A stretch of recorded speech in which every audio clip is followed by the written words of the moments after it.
I was mentioning just now to the president in relation to the young lady that was speaking, that I think sports now, we need to be looking at the total development of the athlete. And you mentioned financial literacy. At one of my management meetings recently, I spoke to the National Sports Council about doing exactly what you are talking about. Having all of our athletes go through a process of training, what after my sporting days are finished.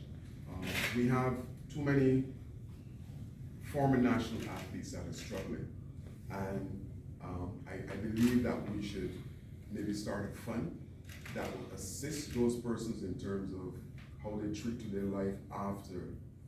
And I'm talking about national athletes that were outstanding.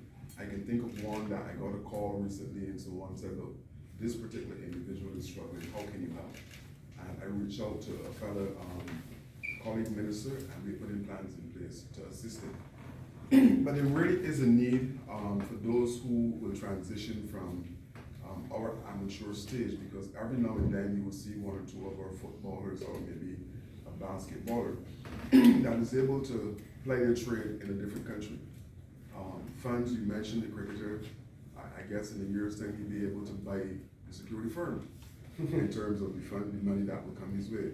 But what should be put in place as a government, as the sporting project, to ensure that our athletes can survive? And I think the only way to do that is for, one, the national federations as well to see it as part of their remit in terms of how they treat the persons who are in the federation, and two, government then will come in and assist where we can in terms of the preparation.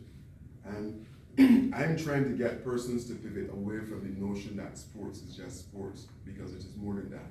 Now, we don't have the economies of scale in terms of spectators to push professional sports here as yet, but I have been reaching out to Jamaica, for example, who are looking at, or they already started a semi-professional basketball league. So if we can twin with that, then we can export some of the skill sets that we have on island.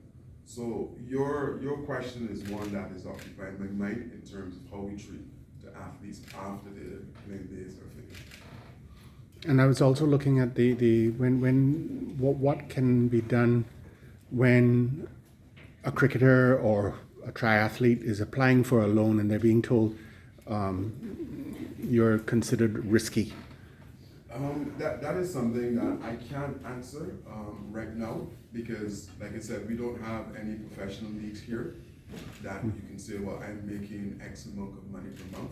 So it is something that I would have to look at, but right now I don't have an answer in terms of how to treat it.